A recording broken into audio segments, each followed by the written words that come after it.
Hello, good morning, everybody. I'm glad to see actually everybody here. We're going to start Cristiane Perone's lecture. She's going to talk about flipped classroom. But before she starts, I want to let you guys know the link to the certificate of this lecture will be shown will be shown on the video's description during her lecture. Okay, after the end, this will be available for you guys as well.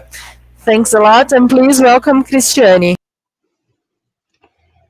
Hello, everyone. Good morning. My name is Cristiane Perone. I work for Troika, and today I'm here, in fact, representing National Geographic Learning, and we're going to talk about flipped classroom. It is quite, nowadays, especially after everything we've already lived, it's quite a common topic when we think about. But the idea today is that we can talk about the implications of using this technique in our lessons. We are going to see that it's not because we are teaching online only that we have to use flipped classroom. We can also apply the principles if or when we go back to face-to-face teaching. The most important thing here is to understand the implications and the change of the role. When we think of the teacher's roles and the students' roles, there is a shift, and that's what we are going to discuss, okay? Well, if we have to define what flipped classroom is, we have here, it's a term commonly defined in which we have this inversion, a model where we have this inversion. So what we usually do in class, we ask students to read or to watch a video or interact with some kind of content before the lesson. And when they come to class, they already have the information that we are going to use in class. It seems quite simple, but as I told you, because we are going to discuss the implications of this model, we are going to see that there is a significant change that we need to bear in mind if we want to apply this in our lessons, right? Well, there is an illustration here. So when we see the traditional classroom, we have the teacher's role here. And by the way, this is a text. It was written by Alison King in 1993. Alison King is a professor, and she says, the name of the article is From Sage on the Stage to Guide on the Side. And this is exactly a shift from the traditional model that we know to the flipped classroom that we are going to see.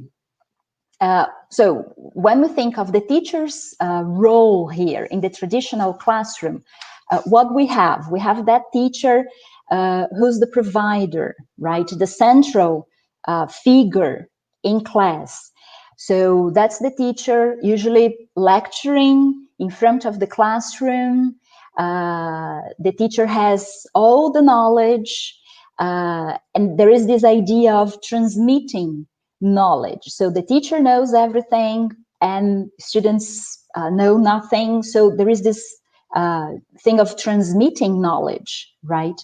The teacher has all the right answers, and the discussion, well, is there right answer, wrong answer?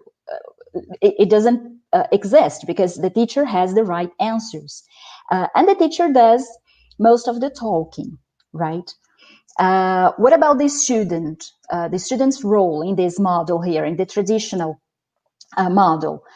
We have students who need to memorize the content, because later on probably they are going to do a formal written test, and then they have to reproduce that content in the test.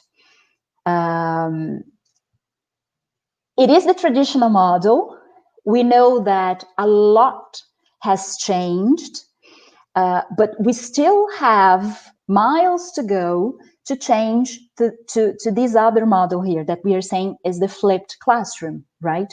The teacher's role here is the guide on the side, because we are saying that this model, because this model is outdated, what we need here, we need a teacher who's going to be a facilitator, a mediator of the process. And we are going to understand what are these processes that we are thinking about.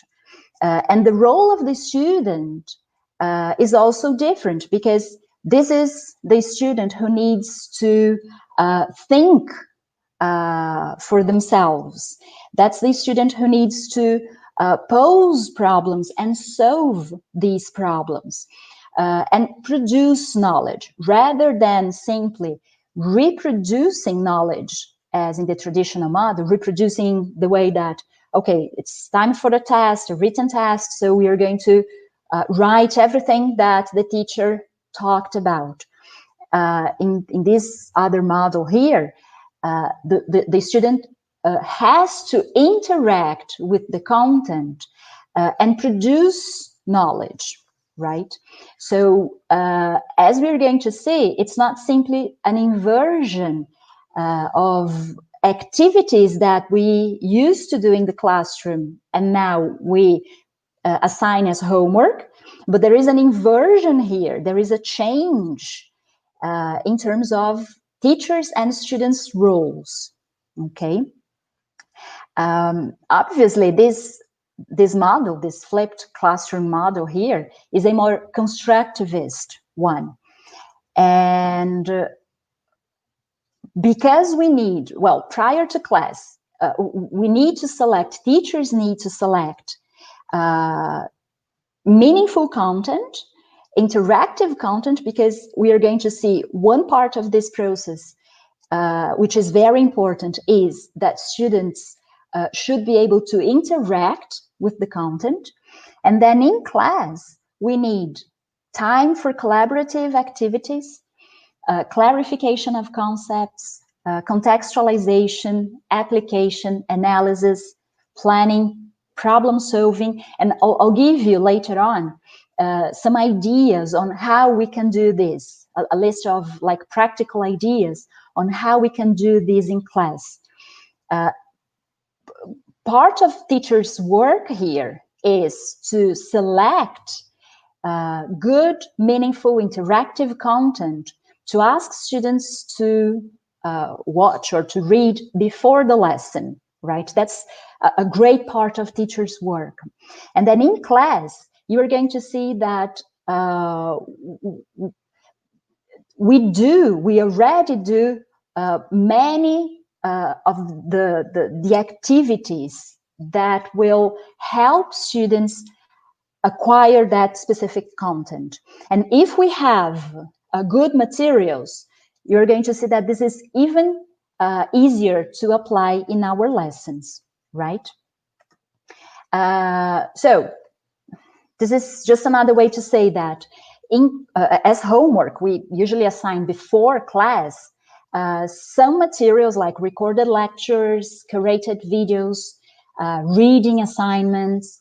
And then in class, we are going to ask students to discuss, interact with that content, interact with classmates, because the idea is that students need to make sense of that content.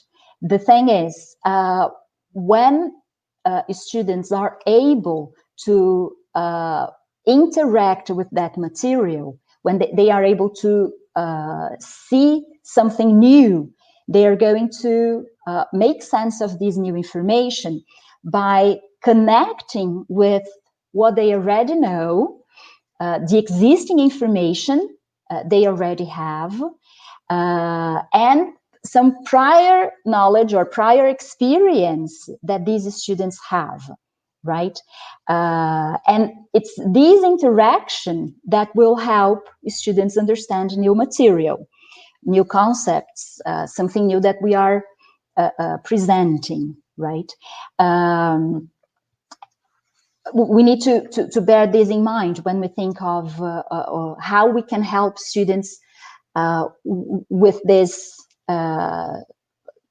change in the model, because again, we are looking at the teacher's perspective here, and we know change is not something easy.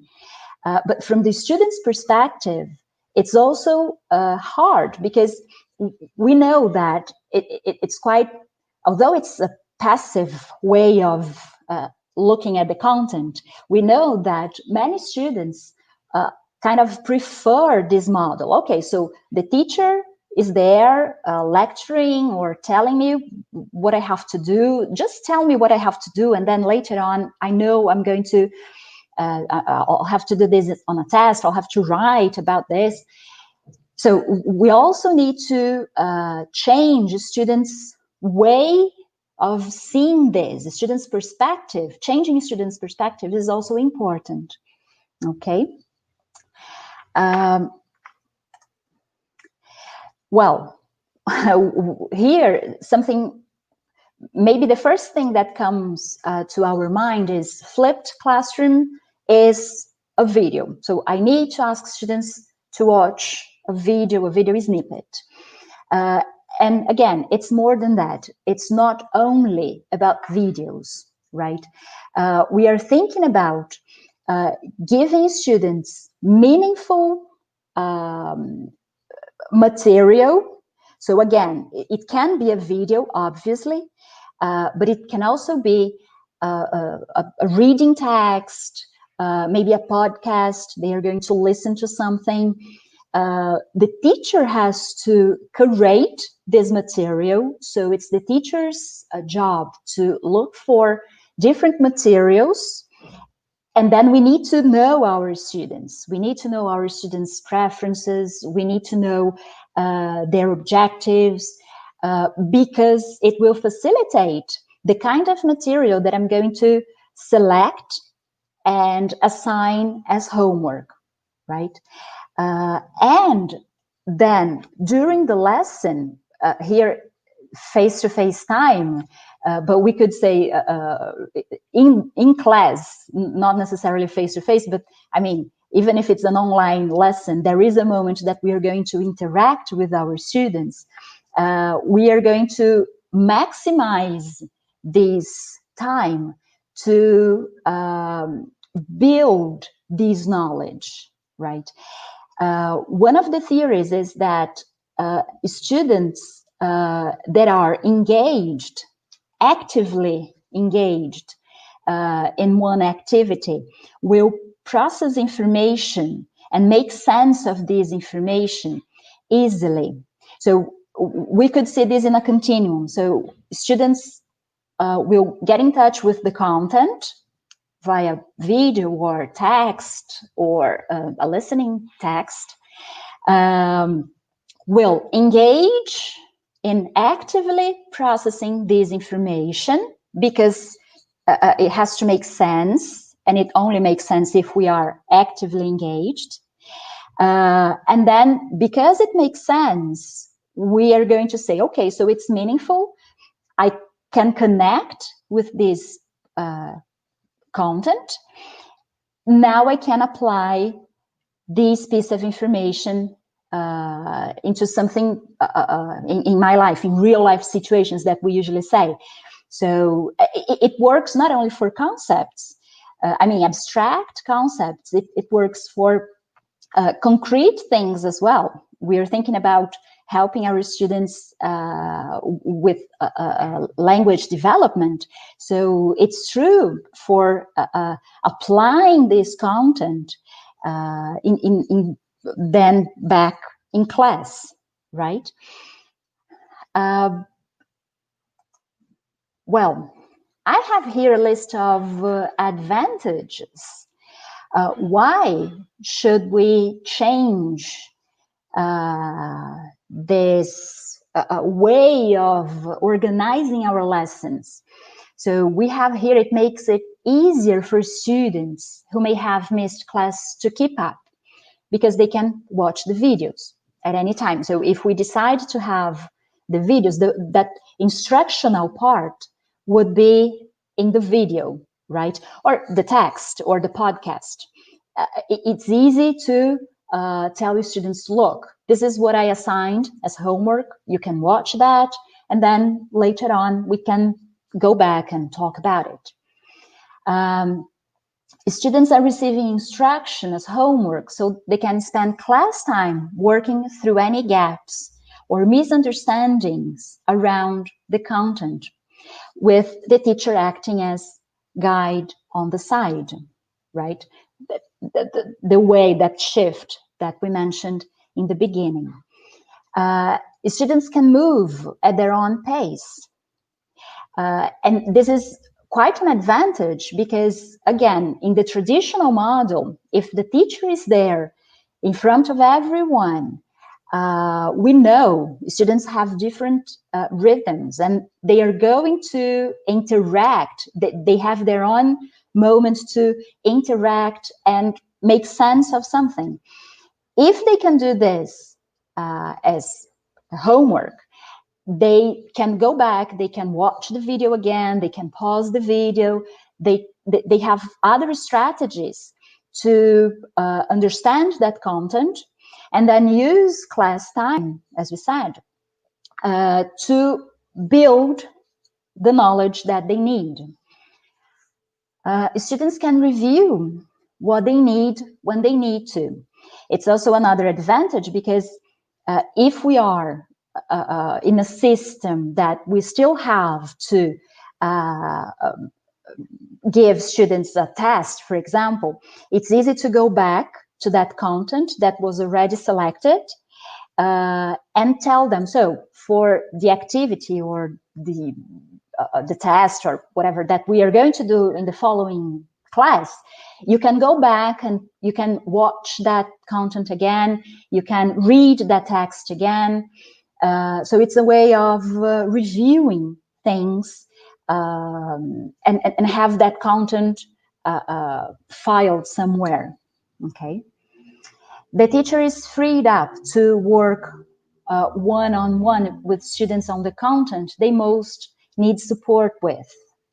And again, because we are saying that there is this change in the roles, we go from a more, in the traditional model, a more teacher-centered way of doing things to a more student-centered way of doing things. So in this case, the teacher has selected the material, working as a curator of this material, and will help students because we know that they have different ways of processing information.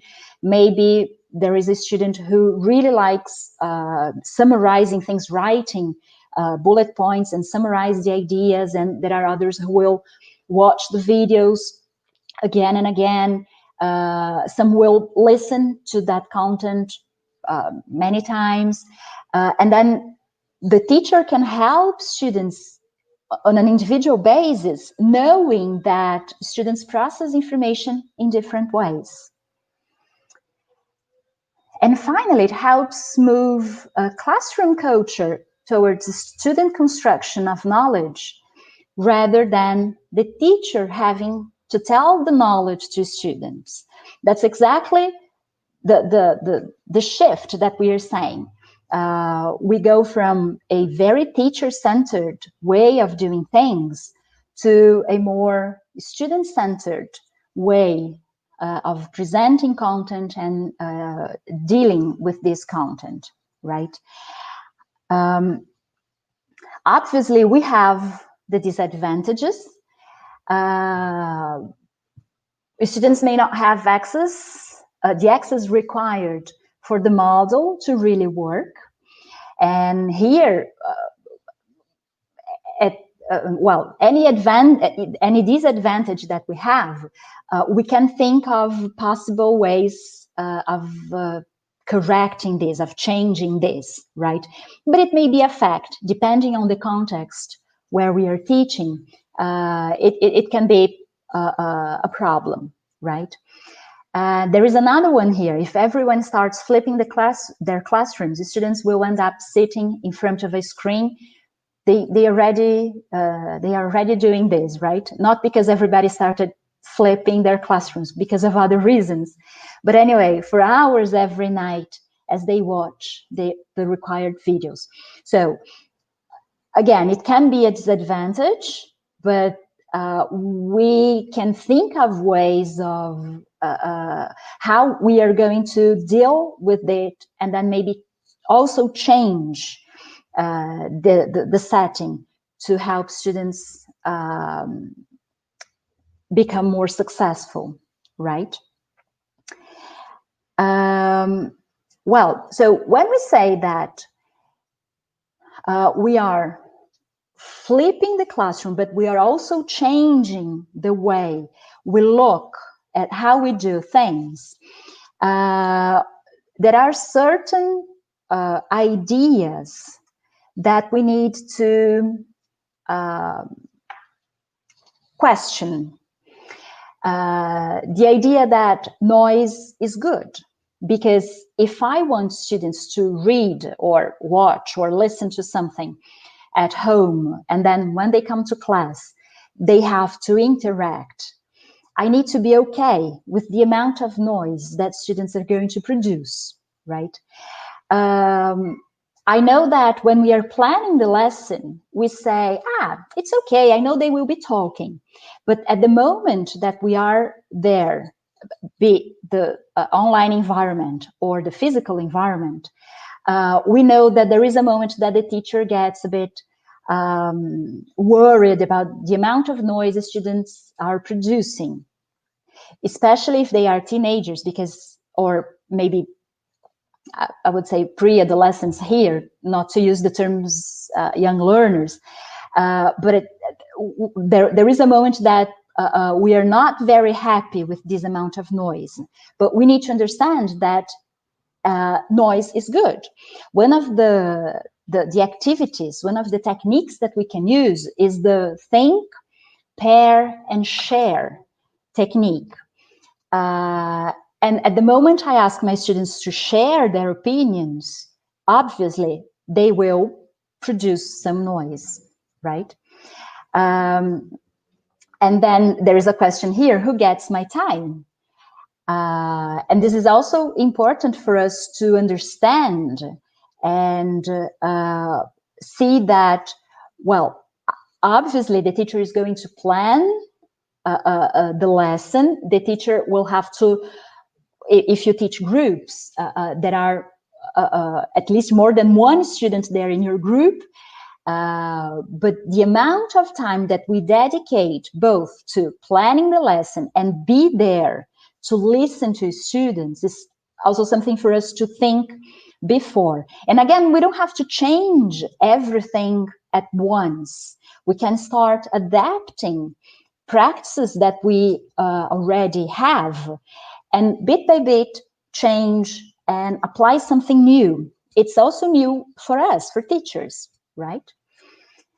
Redirecting off-task kids becomes more important. Because I know some of you are going to say, well, okay, but depending on the group that I have, depending on how am I going to design these tasks, I know that some kids will be off tasks. And we know that students should always be busy doing something. How do I do this? I'll have to monitor students' production. I'll have to monitor the groups or the pairs, depending how we organize the students, and help them go back.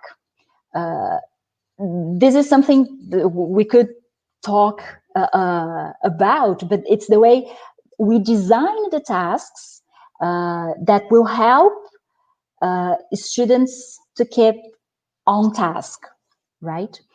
And this is a very important concept when we decide to assign the videos. Watch the video is different from interacting with the video.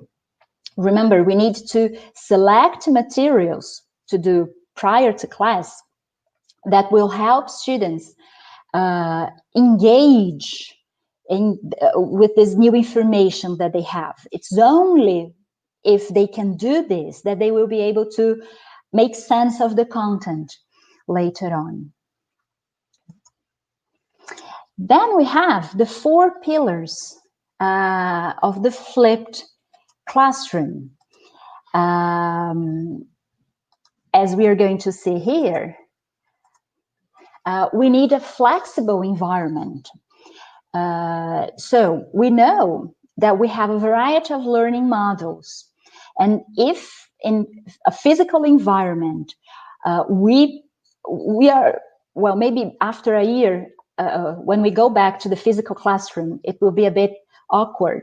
But physically, we already rearrange students, the learning space, right, to accommodate different strategies that we are going to use in our lessons.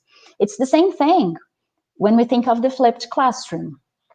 We are going to create virtual spaces that will help students with this, with interacting with the content, right? Learning culture. So we go back, because this is, I'm emphasizing this, because if we don't change this mindset, it's really hard to use flipped classrooms, okay? So the learning culture is, we have to change that traditional teacher-centered model in which the teacher is the primary source of information to the learner-centered approach, where in class time is dedicated to exploring topics and interacting, and students are actively involved in knowledge construction as they participate and evaluate their learning, right? It's quite a change, okay? Intentional content. The idea here is that we help students develop conceptual understanding as well as procedural fluency. And again, the theory about flipped classroom will think of different areas of knowledge. We are thinking about language learning, but again, we are also talking about content. It's not only about language, but it's also about processing content, because we want our students to become fluent and not simply parroting new words, right? So again, the important thing here is to maximize classroom time in order to adopt methods of student-centered active learning strategies depending on the grade and depending on the subject matter, right? And here we have the professional educator. The role of a professional educator is even more important than in a flipped classroom than in a traditional one, as we saw in the model, right?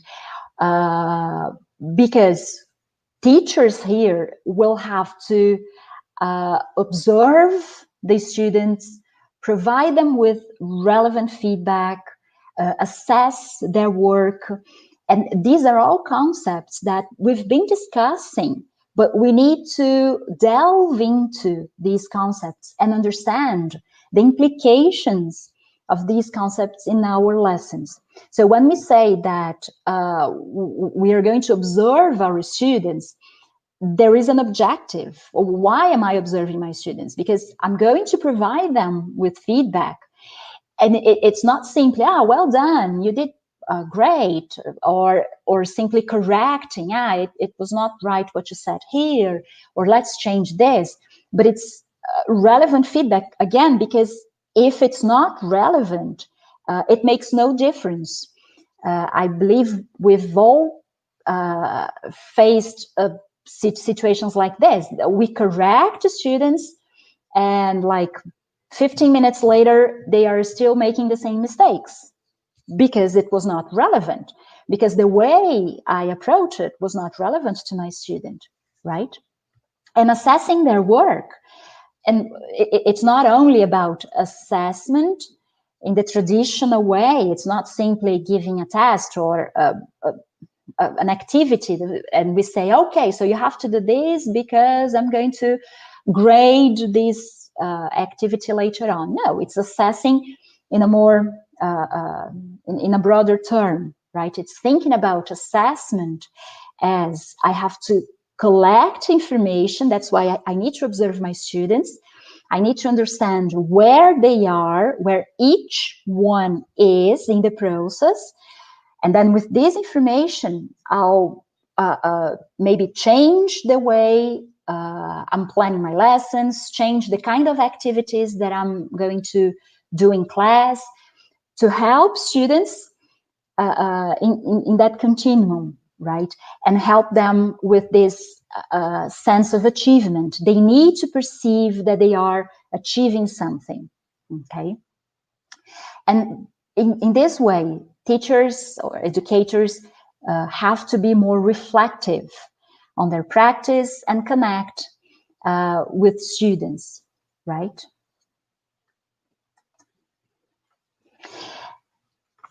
To summarize these pillars, what we have here, learning remains the focus, and educators are constantly reflecting and asking themselves if what they are doing is truly something different or just a different way of doing the same things they've always done. Flipping is only the beginning. That's why I wanted to start provoking the idea that it's not simply assigning a video as homework and say, okay, just because I did this, I'm using flipped classroom. This is the beginning, but in fact, it's not very different, because simply assign any kind of video. Okay, so you watch this. No, why? What were the criteria that I used to select that video? Why am I going to assign this video? Why my students are going to interact with this video? So we need to question those ideas, right? And but we can start there. Again, change is never easy. We know it's never easy. So we have, and we can modify existing practices. So bit by bit, we can change certain practices and show our students a different way of learning. Because remember, it's not only about the teacher, but we also need to help our students change the way they see things, they do things, right? This is a newsletter. If you want, I highly recommend. It's the flippedlearning.org. You can, you know, when you subscribe, and then every week you receive kind of a newsletter, you have the news from the flipped classroom. It's very interesting because, again, we are thinking it's not a simple practice. It's not simply changing one of the practices that we do, but it's changing a way of thinking, a way of seeing how we do things. So shifting from the traditional model to a more constructivist way of doing things, taking into consideration that active learning is to get involved with this information, this new information that is being presented, okay? Rather than simply passively memorize and then reproduce it. That's the main change, okay?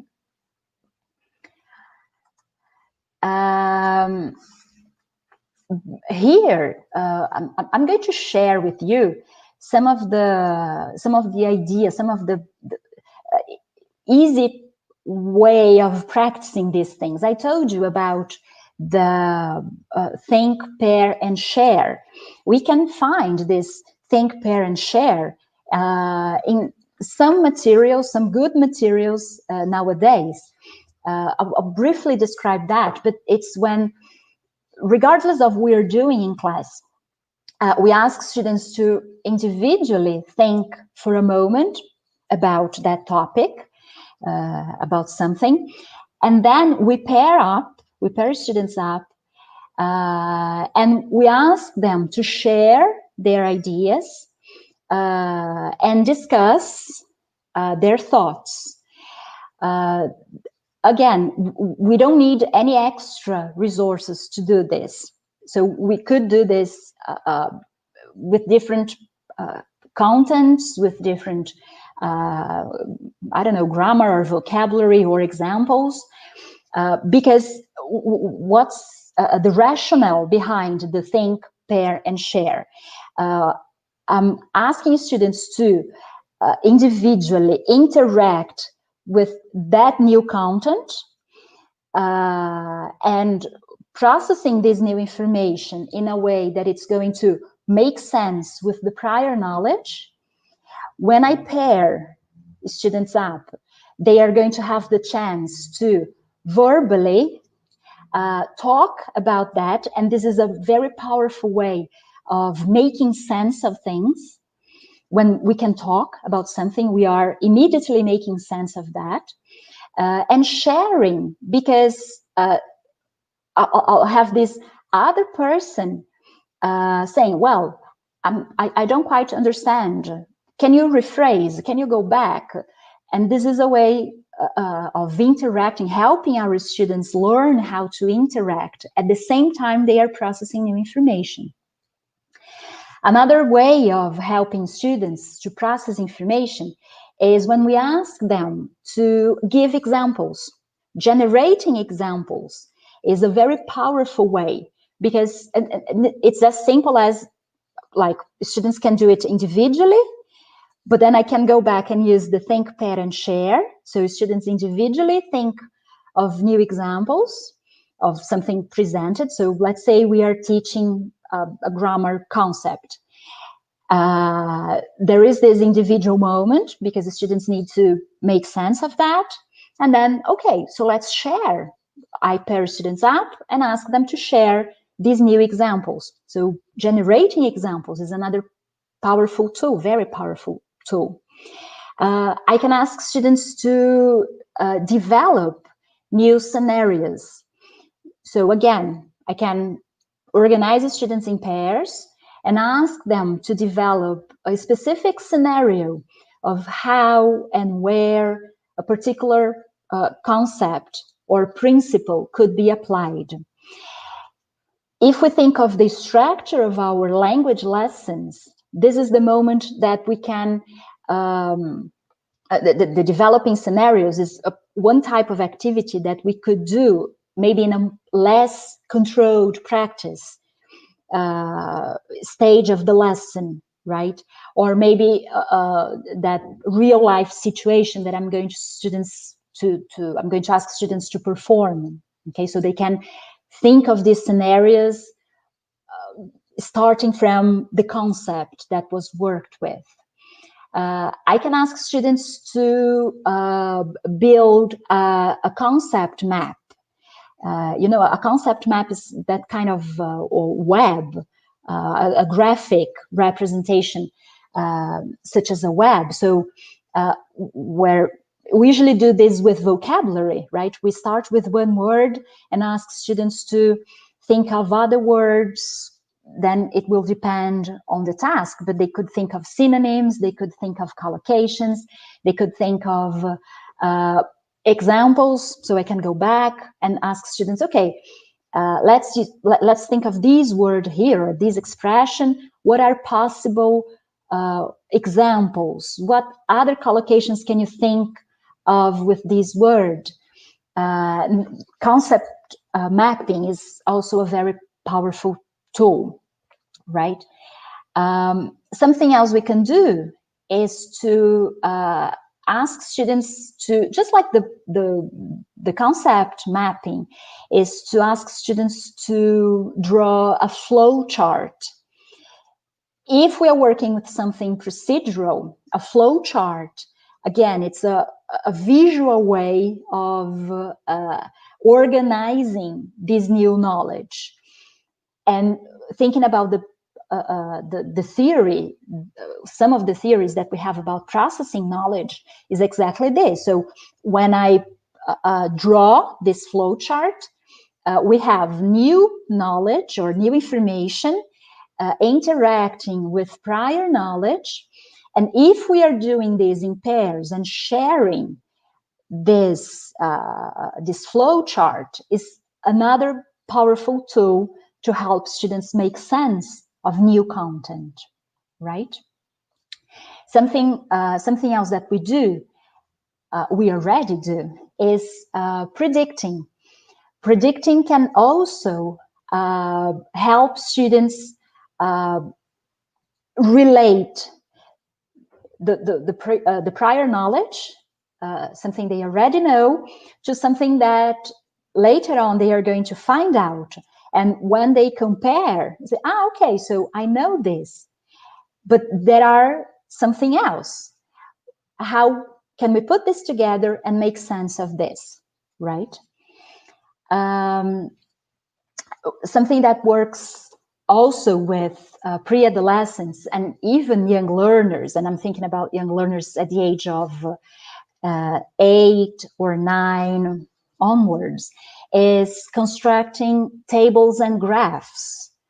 When we have some information and we ask our students to, okay, so let's check, like we have the names, the column for the names, and the age, and the activity they do in the morning, let's say.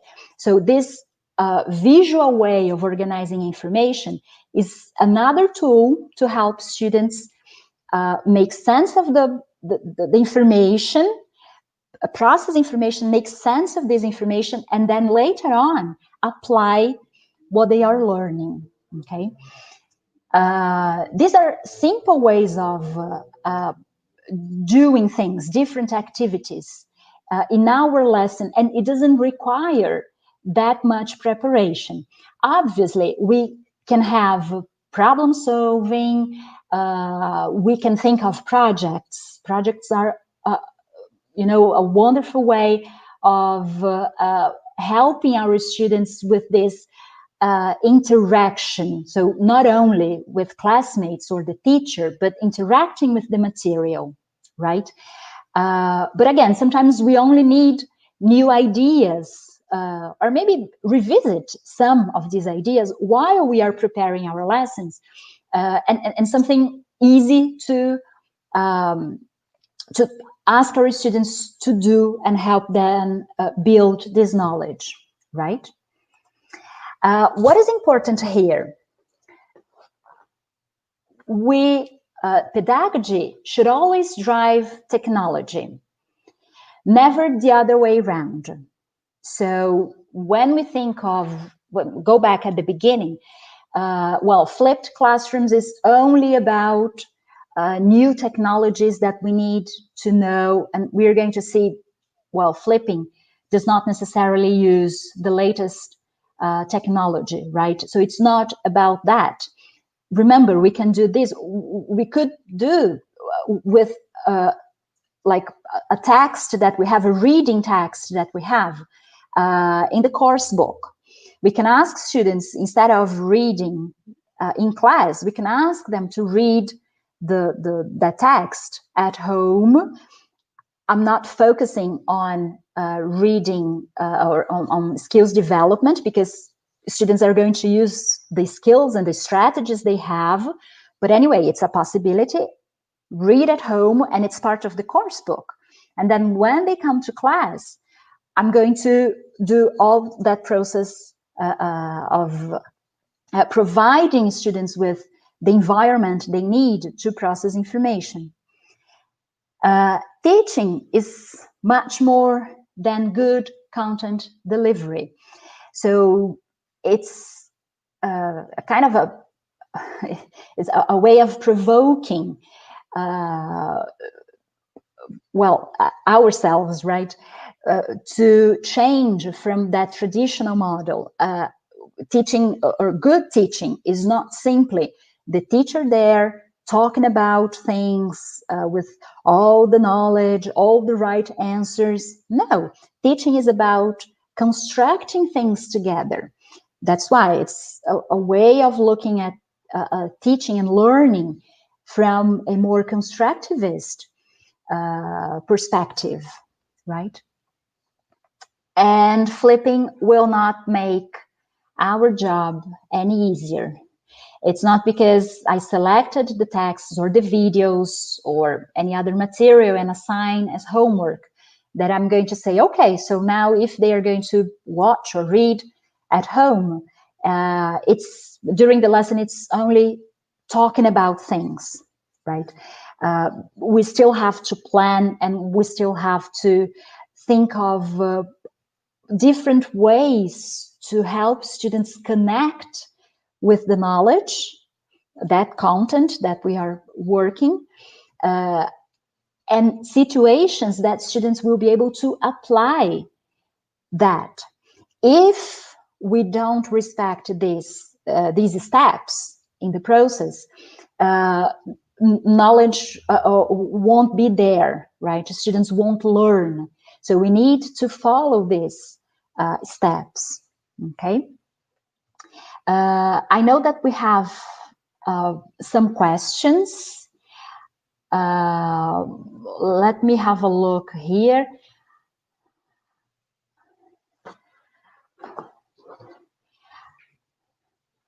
Anna said, students sit down facing straight to the teacher, no talking at all in the old model. Exactly, and it was in the very beginning, right, that you mentioned that.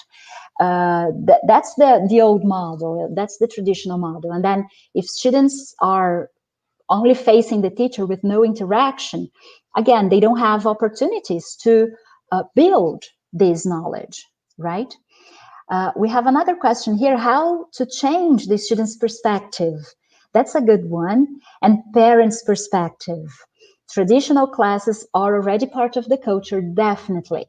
And as we said, change is not something easy.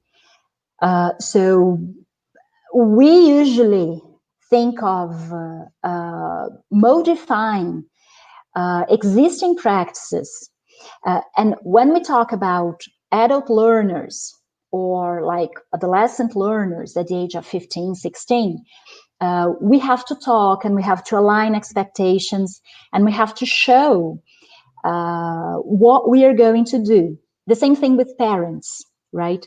I know that a parent's perspective, changing parents' perspective is quite complicated because it's not only about the parents, but it's also about the school where we work.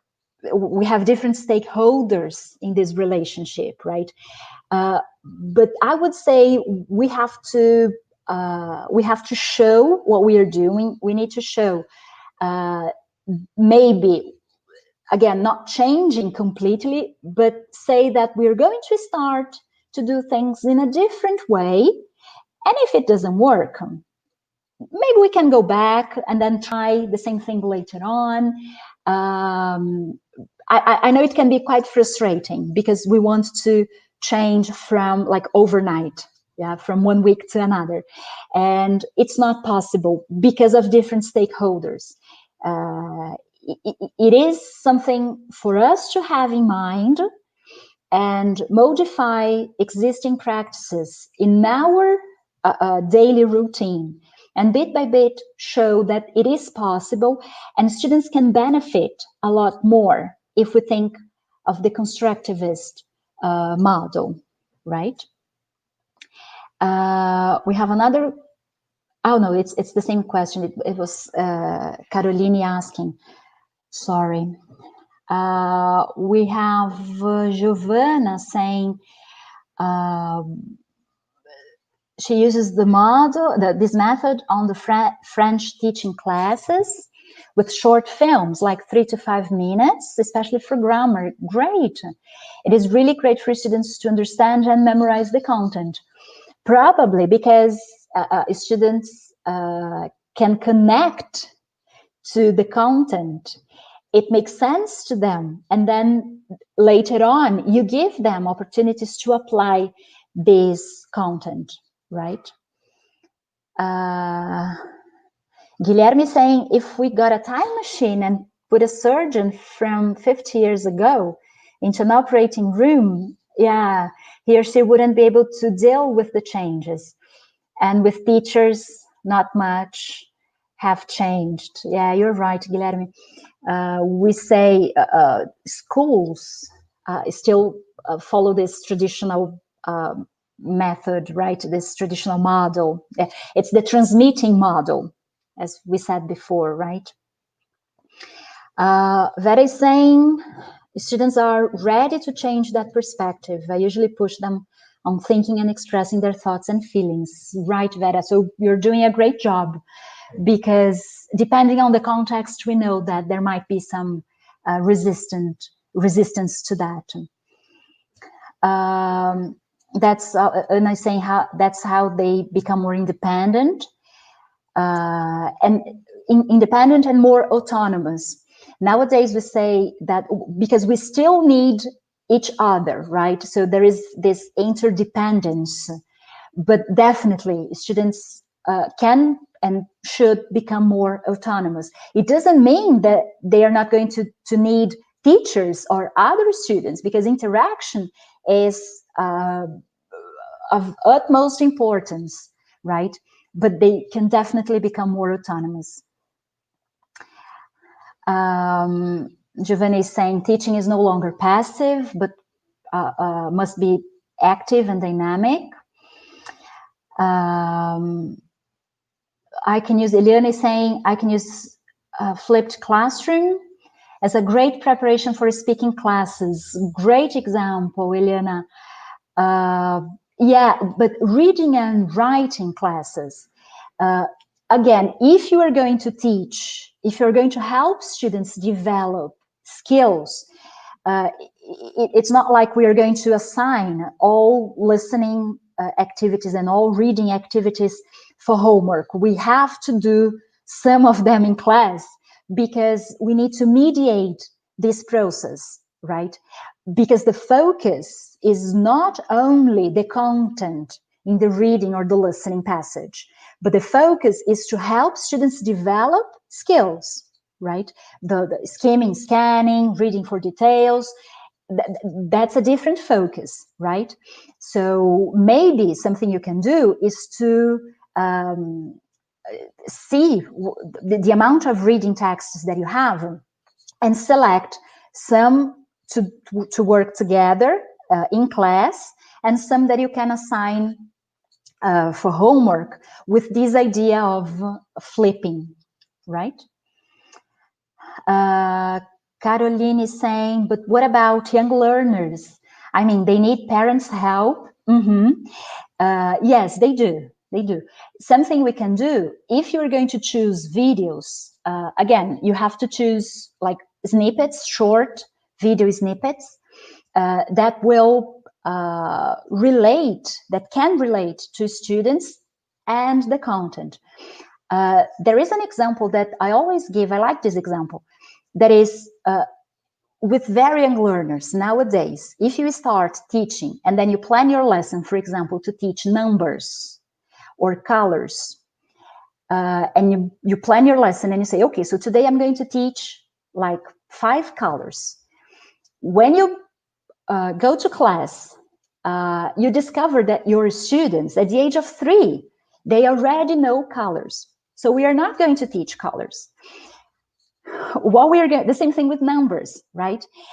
It doesn't mean that students at that age can make sense of what they are saying. Sometimes they simply list blue, red, yellow, green, or 1, 2, 3, 4, 5, right? That's what they usually do. So this is the prior knowledge that we were talking about. We have to use this, and here I'm thinking about young learners specifically to answer Carolina's question, because, okay, I know my students know that prior knowledge because they can make a list, they can simply say things.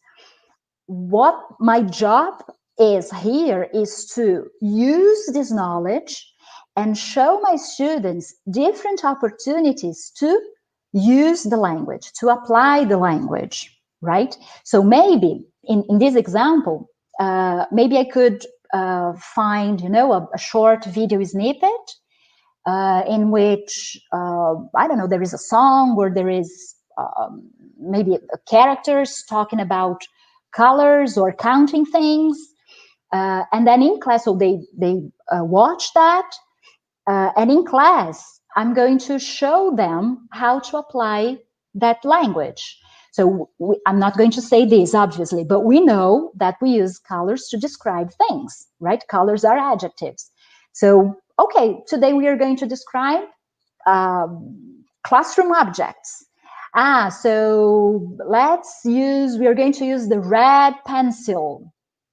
Okay, that's a way of flipping content to with young learners levels. Okay, I know we are running out of time. Dina is saying flipped classroom is amazing. We can review the content. Giovanna is saying flipped classroom exists in Europe as a teaching methodology, right? In the last 10 years, used from middle school to adults. Who defines the videos the students will watch at home? The teacher. The teacher has to be the curator, okay, of the texts, of the videos. The teacher does that. What kind of activities can I assign so that students can work at home? That's why we need to know our students and select the relevant content for them, okay? And you can, if you're going to use some of those activities that I mentioned, you can ask them, okay, so read the text or watch the video and bring 2 pieces of information that were very interesting, that were relevant to you, right? That caught your attention. Could be an activity. Parents are not prepared to help their children. Yeah, we experienced that. Yeah, but again, it is a long way to go, and we need to start somewhere. How can I teach grammar or vocabulary in flipped classes? The same thing. We select videos or texts in which the language appears. So we're going to use that as the exposure moment. And in class, we go back and ask students to look at those examples, right? I think that's it, right? Barbara, are you with me? Yeah, thanks a lot, Cristiane, Thank for this you. amazing lecture. I know we had a lot of questions during your lecture, and we actually ran out of time. But if anybody has any other questions, I guess they can contact you, right? Yes, definitely. Thank you very much, everyone. Thanks everybody for joining us. Next lecture, we're going to have Vânia Furtado from IBEU Rio de Janeiro, talking about teaching in a post-pandemic world, right now at 11 a.m. And the links to download your certificate from this lecture, hosted by Cristiane, are already available. Hope to see you guys on our next lecture. Bye bye.